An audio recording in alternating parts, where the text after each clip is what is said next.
9 වසරේ 13 පාඩම. පාඩමේ මාතෘකාව මට කියන්න දැහැමි. ඉක්මන් කර. සෙනුරි. සෙනෙව්. වැවයිදා ගැබැයි ගමයි පන්සලයි. ඕ වැවයිදාගේබයි ගමයි පන්සලයි කියලා මාතෘකාවක් නේ සංකේත්. හා වැවයිදාගේබයි ගමයි පන්සලයි කියලා කියන්නේ මොකක්ද මන්හිරු? පැරණි සංකල්පයක් නේ මිනිස්සු අතර බෙහෙවින්ම ප්‍රචලිත වෙලා පැවතිච්ච පුරාණයේ පැවතිච්ච ප්‍රබල සංකල්පයක් නේ. වැවයි දාගැබයි ගමයි පන්සලයි නේ. අතීතයේ පුතේ මිනිස්සුන්ගේ ගුණධර්ම කියන දේවල් නේද? අයිගාවට මිනිස්සුන්ගේ නීති රීති පද්ධතිනේ. අයිගාවට මිනිස්සු තුල මිනිස්සුන්ගේ හැදියාවනේ විශේෂයෙන්මනේ. මේ කියන දේවල් සියල්ල ආරක්ෂා වෙලා තිබුණේ ඔන්න ඔය සංකල්පය මත මන්හිරු. වැවයි දාගැබයි ගමයි පන්සලයිනේ. දැන් අපේ නාගරික ප්‍රදේශවලට එනකොට කවිත් මේක නෑනේ. හැබැයි ගම්බද ප්‍රදේශවලට යනකොට සංකේත මොකෝ වෙලා තින්නේ? අදටත් මේ සංකල්පය බොහොම ලස්සනට ආරක්ෂා කරගෙන ඉන්න ගම් තියෙනවනේ තුලින්. වැවයි දාගැබයි ගමයි පන්සලයි. වැව තිබුණා. ඊගාවට දාගැබ් වහන්සේ වැඩ හිටියානේ. ඊගාවට වැවයි දාගැබයි ඊගාවට ගම තිබුණා. ඊගාවට පැටියෝ පන්සල තිබුණානේ. මෙන්න මේ කියන දේවල් එක්ක මිනිස්සුන්ගේ ගුණධර්ම හැදියාවල් නීති රීති පද්ධතියනේ මේ කියන හැමදේම කවිත් ගොඩ නැගිලා තිබුණා. පැහැදිලි? වැවයි දාගැබයි ගමයි පන්සලයිනේ. වැවෙන් පුතේ නිරූපණය කරේ මොකද්ද? මිනිස්සු තුල පැවතිච්ච ශාස්ත්‍රීයභාවයනේ. දැන් වැවෙන් වතුර අරගෙනනේ පුතේ කුඹුරු ගොවිතැන් කරේ නේද? මිනිස්සු තුල පැවතිච්ච ශාස්ත්‍රීයභාවය පෙන්නපු ප්‍රධානම කාරණාවක් තමයි පුතේ වැව කියලා කියන්නේ කවිත්නේ. දැන් ওই පැරණි ගම්වල වැව් තියෙනවා. අපේ ගමේ වැව් තියෙනවා හතරක්. අපේ ගේ වටේට වැව් හතරක් තියෙන කවිත්. හොඳයිනේ. වැව් හතර ගෙට පේන්නේ නැහැ. හරිද? හැබැයි වටේට තියෙන වැව් හතරක්. මැද හැරුවොත් වතුර තියෙන ඕන වෙලාවකට රෙසිත්. හොඳේ? එතකොට මේ වැවෙන් පෙන්වුවේ මොකද්ද? මිනිස්සු තුල පැවතිච්ච ශාස්ත්‍රීයභාවය නේ තුලේ. ගමේ පැවතිච්ච ශාස්ත්‍රීයභාවය. ඊගාවට දාගැබ් වහන්සේගේ මොකද්ද? මිනිස්සු තුල පැවතිච්ච ශ්‍රද්ධාවනේ. ඊට අමතරව බුදුදහමත් එක්ක බද්ධ වෙලා පැවතිච්ච මිනිස්සු කොට්ටාසයක් කියන කාරණාවනේ. ඊගාවට මිනිස්සුන්ගේ හැදියාව කියන දේවල් නේද? ඊගාවට පන්සලෙන් මොකද්ද කරේ? දැන් ඉස්සර පුතේ සංකේත් මේ වෙනව පොලිසිය තිබුණේ නෑ නේ රිසිත්. මිනිස්සු පොලිසියට යන්නේ නෑ. නේ ගමේ මිනිස්සු අතර ප්‍රශ්නයක් ඇති වුණාට පස්සේ නිවෙස් වල ප්‍රශ්නයක් ඇති වුණාට පස්සේ චෙනුල් මිනිස්සු උදේ පාන්දර කෙලගෙන ගියේ කොහෙද? පන්සලේ ලොකු හාමුදුරු හම්බෙන්නනේ. ඊගාට හැම දෙයකදී මෙහෙමයිනේ. පොඩි එකාට බත් කවන කොටත් එහෙමයි නේද? ඊගාවට පොඩි එකා ඉස්කෝලේ යවන කොටත් එහෙමයිනේ. හැම දෙයකදීම මිනිස්සු පන්සලට ගිහිලා ලොකු හාමුදුරුවොත් එක්ක බොහොම සුහදව කතා කරලා නේද? ඒ කටයුතු පුතේ සිද්ධ කරගත්තනේ. මිනිස්සු අතර තිබිච්ච අන්‍යෝන්‍ය සහයෝගයේ විශ්වාසයනේ මේ දේවල් පුතේ ගොඩ නැගිලා තිබුණේ පන්සලත් එක්ක. පැහැදිලි? ඊගාවට ගමනේ. එතකොට මේ කියන ගම නිර්මාණය වෙලාම තිබුණේ ශාස්ත්‍රීයභාවය නේද? ඊගාවට පන්සල ඇසුරු කරමින් ගුණගරුක මිනිස්සු විදියට ඒගොල්ලෝ නිර්මාණය වුණා නේද? ඊගාට හැදියාවක් තියෙන පිරිසක් විදියට නිර්මාණය වුණා නේදුනේ? දැන් අර පරාක්‍රමබාහු රජුරෝ පුතේ ඉගෙන ගන්න යන්නේ පන්සලටනේ නේද රිසිත්? පන්සලටනේ නේද පුතේ? පරාක්‍රමබාහු රජුරෝ ඉගෙන ගන්න ගියේ පන්සලටනේ. හාමුදුරුවෝ තමයි යාට ඉගැන්වුවේනේ. රජ්ජුරුව ලියන පුතේ කෞසිලුමින කියලා ග්‍රන්ථයක් නේ. මේ ඊටාම වටින මේ කාව්‍යමය ග්‍රන්ථයක් නේ. දැන් අදටත් රිසිත් මේ කවි ලියන කෙනෙක් ඉන්නව නම් එයා ආభాෂය කරගන්න ඕන කියන්නේ මොකද්ද? කෞසිලුමිනනේ. පඬිත පරාක්‍රමබාහු රජ්ජුරුව රචනා කරපු කෞසිලුමින ආශ්‍රය කරගෙන තමයි කවි ලියන්න ඕනිය කියලා කියන්නේ නේ. ඒ තරම්ම වටිනා අගනා කාව්‍යමය ග්‍රන්ථයක් තමයි කෞසිලුමින කියලා කියන්නේ නේ. එතකොට ඒ වගේ විශිෂ්ට නිර්මාණ පුතේ බිහි වුණේ අතීතයේ කොහෙන්ද? සංකේත් අතීතේ කොහෙන්ද බිහි වුනේ? පන්සලෙන්නේ. පන්සල ඇසුරෙන්නේ. ඊගාට පුතේ ඔයගොල්ලෝ සමහර වෙලාවට කියලා ඇති කියවල ඇති අර බැද්දේගම කියන පොත. ලෙනාඩ් වොල්ෆ් විසින් රචනා කරන නේද? පස්සේ සිංහලට පරිවර්තනය කරපු The Village in the Jungle නේ. ඒක බැද්දේගම කියලා රිසිත් කියන්නේ නේද? එතකොට බැද්දේගම කියන කතාවේ කියනවා ගමේ ආරච්චි වුණේ මොකක් නිසායි? එයාට පුළුවන් දුලෙන් එයාගේ නම ලියන්න. එයා නම ලියන්න ඉගෙන ගත්තේ පන්සලේ. පැහැදිලි? ඒකේ පැහැදිලිව කියනවා එයා නම ලියන්න ඉගෙන ගන්න තියෙන පන්සලේනේ. එතකොට මිනිස්සුන්ගේ අකුරු කියවීම අකුරු ශාස්ත්‍රය නේද? ගුණධර්ම කියන දේවල් මේ හැමදේම පුතේ අතීතයේ ගොඩ නැගුණේ පන්සලත් එක්කනේ. ඊගාවට පසු කාලීනව මිෂනාරි අධ්‍යාපනයේ පැමිණීමත් එක්ක පන්සල් ආශ්‍රිතව තිබිච්ච අධ්‍යාපනයේ දුලෙන් මොකෝ උනේ? බිඳ වැටුණානේ. එතනින් පස්සේ පසු කාලීනව ක්‍රිස්තියානි පාසල් වලින් පස්සේ ඕල්කට් තුමා ඇවිල්ලා මොකෝ කරේ? සිංහල බෞද්ධ පාසල් ආනන්ද නාලන්ද වගේ ප්‍රබල ගණයේ පාසල් ගොඩ නගනෝ නේචනු. එතකොට අතීතයේ පුතේ මිනිස්සුන්ගේ හැමදේම ගොඩ නැගිලා තිබුණේ ඔන්න ඔය සංකල්පය මත. මොකද්ද සංකල්පයේ සංකේ?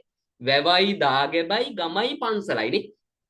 ඔන්න ඔය සංකල්පය සම්බන්ධව තමයි ඔයාලගේ 9 වසරේ 13 වෙනි පාඩමේදී පැටියා කතා කරන්නේ හොඳේ. වැවයි දාගෙබයි ගමයි පන්සලයි. බලමු මේකේ මොකද්ද කියන්නේ කියලා. වැවයි දාගෙබයි ගමයි පන්සලයි. මේ අහන්න අප රට තුල ජාතික ආගමික සංස්කෘතික හා සමාජීය නවෝදයක් ඇතිවීම මහින්දාගමනයේ ප්‍රතිඵලයක් විය. අන්න මොකෝ වුණා කියන්නේ මන්හිරු ලංකාවේ මිනිස්සුන්ගේ ජාතික ආගමික නේද? ඊගාට සංස්කෘතික මේවේ වශයෙන් ලොකු නවෝදයක් ඇති වුණා නේද? නව පිබිදීමක් ඇති වුණා සංකේත මොකක් එක්කද? මිහිඳු හාමුදුරන්ගේ පැමිණීම මහින්දාගමනයත් එක්කනේ. දැන් මිහිඳු හාමුදුරු එන්න කලින් සංකේත ලංකාවේ හිටවූ මිනිස්සු පුතේ රිසිත් මේ ගස්ගල් පර්වත වලට වැඳ වැඳ හිටපු જાතියක් නේද? ගහක් දැක්කද මහා විශාල ඒකට වැඳා. මහා විශාල පර්වතයක් දැක්කද ඒකට වැඳරි. ආයෙ වගේ ගස්ගල් වන්දනා කිරීමේ ක්‍රමවේදයක් තිබිච්ච මිනිස්සුන්ගේ වැඳුම් ක්‍රමවේද පවා මොකෝ වුණේ කවි.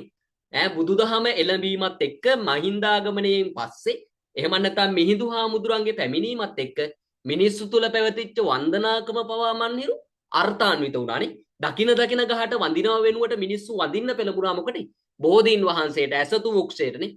ඊගාට මහා විශාල පර්වතවලට වඳිනව වෙනුවට මිනිස්සු හුරු වුණා පුතේ දාගෙබට වන්දනාමාන කරන්නනේ. ඊගාට පුතේ කෙනෙක් අපිත් එක්ක ජීවත් වෙලා ඉඳලා මැරිලා ගියාට පස්සේ එයාව භූතාත්ම විදිහට යක්ෂයෝ විදිහට අදහන්න ගත්තනේ කවි. දැන් වලගම්බා රජුරෝ තමන්ගේ ළඟ හිටපු ඊටාම සමීප සේවකයෝ දෙන්නෙක් නේ මන්හිරු. අර චිත්තරාජ සහ කාලවේල කියලා කියන්නේනේ. රජුරෝ කල්පනා කරන ඒ දෙන්න මැරුණාට පස්සේ අනේ මේ දෙන්න අපිට ජීවත් වෙලා හිටපු කාලේ හිතයිශීව හිටියනේ නේද? දැන් මැරිලා. දැනුත් අපිට හිතයිශීව ඇති කියලා චිත්තරාජටයි කාලවේලටයි මොකෝ කරේ? වෙනම මේ දේවාල දෙකක් ඉදි කරලා දීලා යක්ෂාත්ම භූතාත්ම විදිහට සලකලා එයාලා මොකෝ කරේ පිදුවනේ. එයාලා අදහමින් ජීවත් වුණානේ. අන්න ඒ වගේ වැරදි වන්දනා ක්‍රම මොකෝ උනේ? බුදුදහම පැමිණීමත් එක්ක මිහිඳු හාමුදුරන්ගේ පැමිණීමත් එක්ක සංකේත මිය ගියපු කෙනෙක් අදහනව වෙනුවට එයාට පින්දීමේ ක්‍රමවේදයක් ආරම්භ වුණානේ. අන්න බලන්න. එතකොට අපේ වන්දනා ක්‍රම පුදසිරිත් පද්ධතිය නේද? මේ හැම දෙයකම ආගමික මේ වශයෙන්, ජාතික මේ වශයෙන් නේද? ඊගාට සංස්කෘතික මේ වශයෙන් පැටියෝ ලොකු නවෝදයක් ඇති වුණා මොකක් එක්කද? බුදුදහම පැමිණීමත් එක්ක සංකේත නේද? දැන් ඒකට හොඳම උදාහරණය තමයි දැන් ලංකාවේ පාලකයා අනිවාර්යෙන් බෞද්ධයෙක් වෙන්න ඕනි කියන කතන්දරේ නේද? ඒව පවා පුතේ ඇතුළත් උනේ මොකෙන්ද? ඔන්න ඔය මිහිඳු හාමුදුරන්ගේ පැමිණීමෙන් පස්සේ මහින්දාගමනයෙන් පස්සේ නේද? එතකොට මහින්දාගමනයෙන් පස්සේ ලංකාවේ ජාතික මේ වශයෙන් ආගමික මේ වශයෙන් නේද? ඊගාවට ඒ විතරක් නෙවෙයි දැහැමි සංස්කෘතික මේ වශයෙන් නේද? ලොකු නවෝදයක් සිද්ධ වුණාලු මිහිඳු හාමුදුරන්ගේ පැමිණීමෙන් පස්සේ සෙනෙව. මං කියනවා වේගෙ වැඩි නම් මට කියන්න හොඳේ හාමුදුරුවෝ හයියෙන් කතා කරනවා. ඒක අපිට නුහුරුයි. අපිට ඒක ගැලපෙන්නේ නැහැ හිමිට කතා කරන්නයි කියලා කියන්න හොඳේ සංකේත. හරි. ඊගාවට මේ අහන්න වැඩි ගිය ආර්ථික ක්‍රමයක් එහි බෞද්ධ මුහුණවරත් විදහාපාන ජනප්‍රිය ව්‍යවහාරයේ වැවයි දාගෙබයි ගමයි පන්සලයි කියලා කියන්නේ. අන්න මොකෝ කියන්නේ? ලංකාවේ තිබිච්ච ශාස්ත්‍රීයභාවයනේ ආර්ථික සමෘද්ධිය ඊගාට බෞද්ධ මුහුණුවරනේ මෙන්න මේ කියන හැම දෙයක්ම ඉස්මතු කරන ප්‍රබල සාක්ෂියක් තමයි මොකද්ද? අන්න අර කියපු වැවයි දාගෙබයි ගමයි පන්සලයි කියන පැරණි ජන ව්‍යවහාරය නේද? එතකොට වැවයි දාගෙබයි ගමයි පන්සලයි කියලා කියන්නේ මිනිස්සුන්ගේ ශාස්ත්‍රීයභාවය ඊට අමතරව රට තුල පැවතිච්ච ගමේ ජනතාව තුල පැවතිච්ච බෞද්ධ මුහුණුවර නේද? මෙන්න මේ කියන දේවල් විදහාපාන ප්‍රබල ජන ව්‍යවහාරයක් තමයි මොකද්ද? වැවයි දාගෙබයි ගමයි පන්සලයි කියලා කියන්නේ දුලෙන් හොඳේ. ඊගාවට සාම්ප්‍රදායික ග්‍රාමීය ප්‍රජාවගේ භෞතික අභිවෘද්ධිය උදෙසා වැවදායක වූ අතර ආධ්‍යාත්මික සංවර්ධනය පිණිස දාගෙබ උපකාරී වී යන්න මොකෝ උනේ? මිනිස්සුන්ගේ භෞතිකය ගොඩනගා ගන්න සංකේත උපකාරී වෙලා තියෙන මේ වැව නේද? ඒ කියන්නේ භෞතික මේ වශයෙන් මේ ලෝක මේ වශයෙන් මිල මුදල් ඇතිව යාන වාහන ගේ දොර වතු පිටි ඉඩ කඩම් මේ වැතිව ජීවත් වෙන්න මිනිස්සුන්ට පුතේ ඉවහල් උනේ මොකද්ද? වැවනේ. අතීතේ විතරක් නෙවෙයි මේ පහුගිය කාලෙත් එහෙමයි අදටත් එහෙමයි නේද? වතුර නැති වෙච්ච ගමන් කවිත් මොකෝ වෙන්නේ? මේක ඇතුලේ කන්න බොන්නවත් නැති වෙනව නේ සංකේත. එතකොට වැව කියන දේ එදා වගේම අදටත් නේද අතිශයින්ම වැදගත් නේද කවිත්? නේ ඒගාවට වතුර මේ ලයිට් පවා නැතුව යනෝනේ කරන්ට් මේ නේද? වතුරේ හින්දුනා කියන්නේ ලයිට් උත් නැහැ කරන්ට් එකක් නැහැ නේ. ඉස්සරහට එහෙම කාලයක් එනවා නේද කවිත් නේ? දැන් වැහැලා එකපාරට දෙනවා මොකද්ද? දැඩි නියඟයක් නේ. මාස 4 6 7ක ලොකු නියඟයක් එනවාය කියලා දුලෙන් කියනවා නේද? එහෙම කියනවා. එයි වගේ නේ. නේද සංකේත? අර නේද උඩට යනවා නම් පහළට එන්න එපේ. අන්න ඒ වගේ වහිනවා වගේ මේ වෙන්න ඕනනේ. අයිගාවට මොකෝ කියන්නේ මිනිස්සුන්ගේ මේ භෞතිකය භෞතික අභිවෘද්ධිය ඇති වුණාය කියලා කියන්නේ මොකෙන්ද? වැව ආශ්‍රයෙන්නේ. ඊගාවට ආධ්‍යාත්මික ගුණධර්ම මිනිස්සු තුල පෝෂණය වුණේ නේ. ඒ කියන්නේ නිවන කියන පරමාර්ථයට මිනිස්සු යොමු වුණේ. ධර්මානුකූලව මිනිස්සු ජීවත් වෙන්න ගත්තේ නේද? මෙන්න මේ කියන දේවල් ගොඩ නැගුණ පුතේ මොකක් එකද? දාගැබත් එක්කනේ. එතකොට මිනිස්සුන්ගේ භෞතිකයත් සංවර්ධනය වෙලා ආධ්‍යාත්මයත් සංවර්ධනය වෙලා නේ රිසි. දැන් ඉන්නේ උන්ගේ භෞතිකයක් නැහැ ආධ්‍යාත්මයක් නැහනේ. චෛත්‍යයට වඳිනකොට මොකටද යෝකට වඳින්නේ? චෛත්‍යයට පූජා දෙනවා. ඇයි මේ මැටි ගොඩන් වලට පූජා තියන්නේ නේ? ඒ වගේ මහා මන්ද මානසික පිස්සෝනේ මන් හිරු දැන් ඉන්නේ නේ. එතකොට මිනිසුන් තුල තිබිච්ච ಗುಣධර්ම වගේම භෞතිකය ඊට අමතරව ආධ්‍යාත්මය කියන මෙන්න මේ අංග දෙකමනේ භෞතිකයයි ආධ්‍යාත්මයයි කියන මේ අංග දෙකම ගොඩ නැගෙන්න උපකාරී වුණා මොකද්ද? වැව සහ දාගැබ නේද? මේ කරුණු මත ජීවිත සාර්ථක කරගත් පැරණන් ආධ්‍යාත්මික ජීවන වෘත්තීන් වලින් අධාර්මික ජීවන වෘත්තීන් වලින් ඉවත්ව දැහැමිව ධනෙ ඉපීමට යොමු යන්න මොකෝ උනේ? දැන් මේ කියන කාරණත් එක්ක පුතේ මිනිස්සු බෞද්ධ මිනිස්සු බවට පත් වුණානේ නේද? එයාලගේ ಗುಣධර්ම ඇති වුණානේ ඒගොල්ලෝ තුල නේද? ප්‍රබල ಗುಣධර්ම ඇති වුණානේ නේද? බුදුදහමත් එක්ක ඒගොල්ලෝ ජීවත් වෙන්න ගත්තානේ නේද? ඒකම ඒගොල්ලෝගේ ආධ්‍යාත්මය සංවර්ධනය වුණානේ නේ. අන්න මේවත් එක්ක පුතේ මිනිස්සු අධාර්මික ධනෝපායන ක්‍රම වලින් ඈත් වෙලා නේද? අධාර්මික ධනෝපායන ක්‍රම ගණනාවක් තියෙනෝනේ නේද? අර නොකල යුතු වෙළඳාම් කියලා කොටසක් තියෙනවනේ. එතකොට අන්න ඒ වගේ අධාර්මික දහමට නොගැලපෙන දුලෙන් නේද? අධාර්මික ජීවනෝපාය ක්‍රමවලද වලින් මිනිස්සු ඈත් වෙලා මිනිස්සු ධාර්මිකව ධනෙ උපයන්න පවා පටන් ගත්තනේ.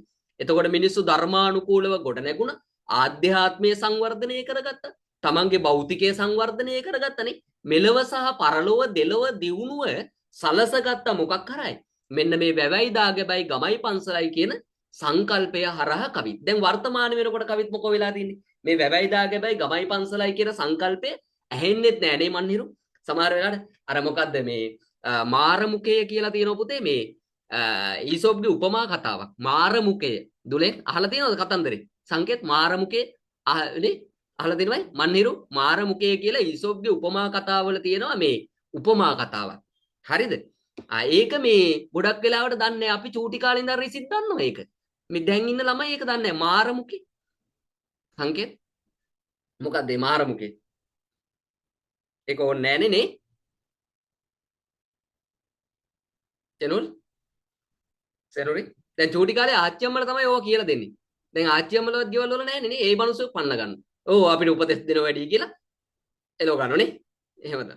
අපි හරි අකමැති ඒවටනේ. ඒ නිසා මාරමුකේ දන්නෙත් නෑ දැහැමි. දැහැමි දන්නවද? දැහැමි අතීස්සේ දන්නවද?